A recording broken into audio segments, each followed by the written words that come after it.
Assalamualaikum warahmatullahi wabarakatuh. Saudara-saudara mahasiswa pasca sarjana semester 3 Prodi PIPS Universitas Pigiri Yogyakarta. Pada kesempatan ini saya akan menyampaikan materi kuliah pada sesi yang pertama tentang pendidikan nilai. Pendidikan nilai pada hakikatnya identik dengan pendidikan karakter. Kita melihat saat ini banyak sekali kehidupan yang sudah bergeser dari tata krama yang ada. Tradisi-tradisi sudah mulai bergeser. Banyak manusia-manusia mengejar suatu kepuasan yang bersifat semu. Dan justru yang dikejar itu kadang-kadang bukan sesuatu yang bernilai, tetapi hanya sesuatu yang tidak bermakna terlalu jauh. Maka di sini akan saya sampaikan tentang pendidikan nilai, fungsinya, sampai nanti pada hakikatnya.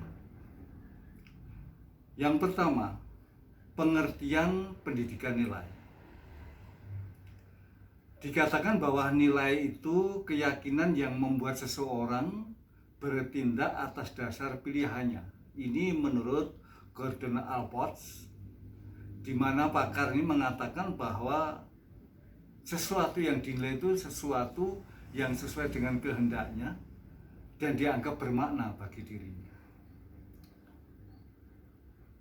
Kita semuanya tahu bahwa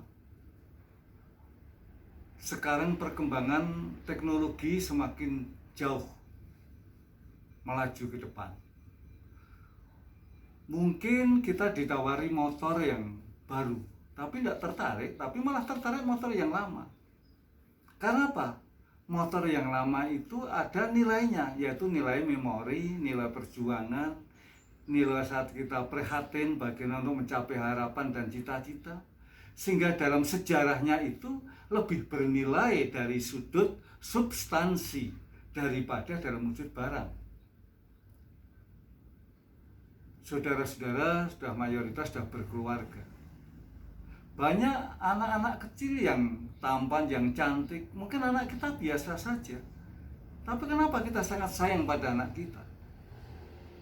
Bukan pada anak-anak tetangga, anak teman yang begitu cakep ya.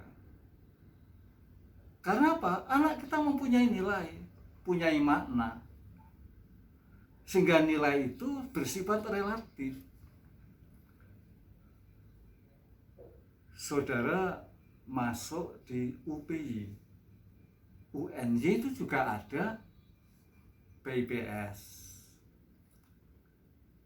UPI Bandung ada. Kenapa saudara milih di UPY? Pasti menganggap UPY lebih bernilai dari yang lain. Entah dari sudut pandang apa.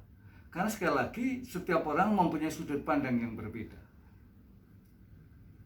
Lalu yang kedua, nilai adalah patokan normatif yang mempengaruhi manusia dalam menentukan pilihannya di antara cara-cara tindakan alternatif. Ini menurut Kupperman. Kalau yang pertama tadi menurut Gordon Allport. Jadi di sini adalah patokannya, nilai itu adalah normatif. Wah, kalau orang itu berhasil itu seperti ini, normatif. Standarnya, kalau ukurnya jelas, ini menurut Kupperman. Tapi menurut Gordon Allport, itu relatif. Kalau kita simpulkan, nilai adalah rujukan dan keyakinan dalam menentukan pilihan. Tentu orang mempunyai pertimbangan macam-macam. Ada yang mempertimbangkan kenapa saya memilih tempat rumah di perumahan, tidak di tengah masyarakat. Tapi juga ada, kenapa saya tidak milih di perumahan, saya milih di tempat tengah masyarakat. Tentu mempunyai alasan. Dan ini tidak bisa untuk disalahkan. Karena apa? Sekali lagi bahwa nilai itu merupakan pilihan. Selanjutnya bisa kita sampaikan pada saudara, Kalau tadi nilai itu adalah pilihan yang bersifat relatif, tapi sekarang kita lihat ada beberapa hal tentang nilai yang ada hubungannya dengan istilah lain. Nilai dan fakta yang pertama. Nilai itu tersembunyi di belakang fakta yang menyebabkan nilai sulit dipahami atau abstrak. Sekarang bisa saya beri gambaran ya. Menilai sesuatu itu akan dilatar belakangi dari masing-masing pribadi. Ada suatu cerita pada waktu senja hari, ada 3 orang naik kereta api menuju ke Jakarta. 3 orang itu, satu seorang pelukis, satu seorang penyair, satu seorang tukang kayu. Tiba-tiba semua melihat di luar jendela. Dalam perjalanan kereta api di senja hari ada sebuah pohon yang sangat rindang. Pohonnya berkilau karena kena sinar matahari pada senja hari. Semua disuruh untuk memberikan kesimpulan, untuk menilai pohon itu. Kesimpulan akhir, seorang pelukis mengatakan komposisi warna yang hijau kemerah-merahan dengan sinar matahari di waktu senja sangat indah sekali. Itu seorang pelukis, komposisi warna, apalagi backgroundnya di atasnya adalah langit yang biru. Seorang penyair mengatakan begitu rimbunya, begitu teduhnya, seperti perasaanku saat ini. Ini seorang penyair dengan bahasa yang lain, dengan sinar matahari yang begitu memukau. Tetapi seorang tukang kayu lain kesimpulannya. Kalau pohon itu saya tebang menjadi 3 bibit, mana yang benar? Ya semuanya benar, relatif. Menilai suatu masalah tergantung siapa yang menilai itu. Ini gambarannya bahwa nilai itu bersifat relatif. Lalu nilai dan tindakan.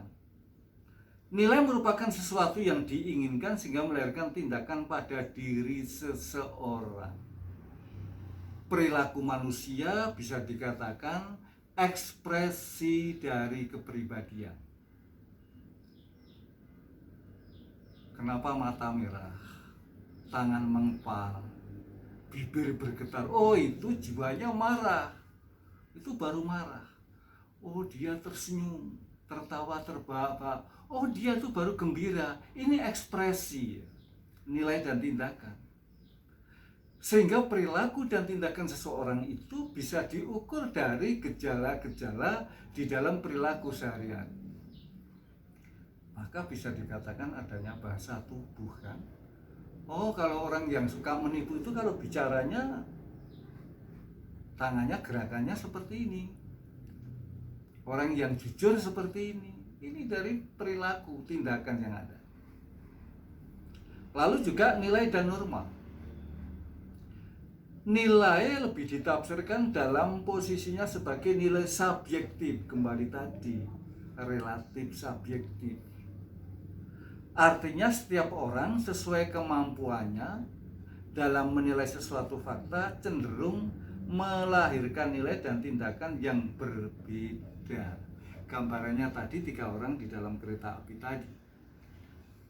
Maka kalau kita punya masalah tertentu, lalu kita minta petunjuk, minta advice, minta arahan dari orang.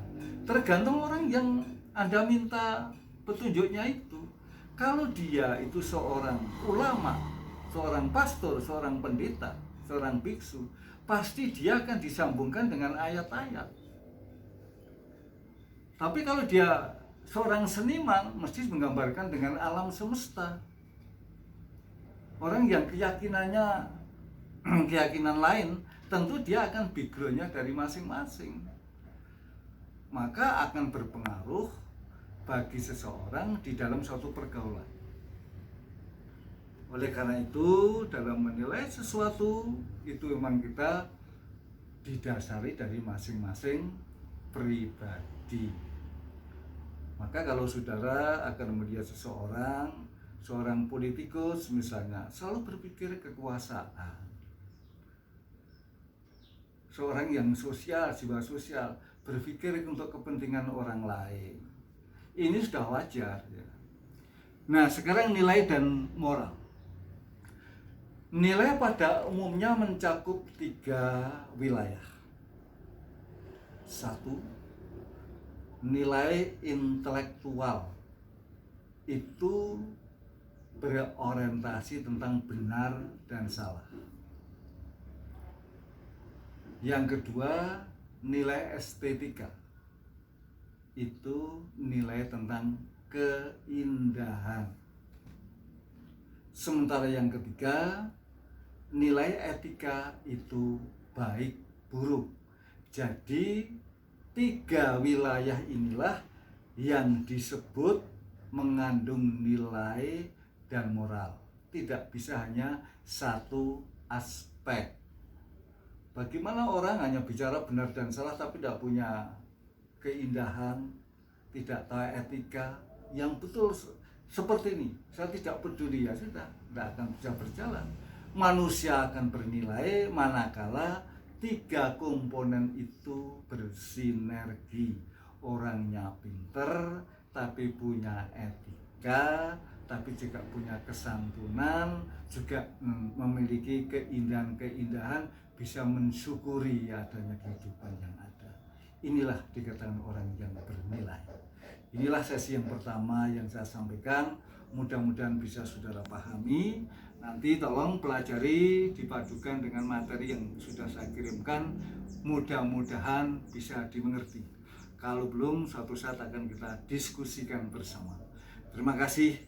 Assalamualaikum warahmatullahi wabarakatuh.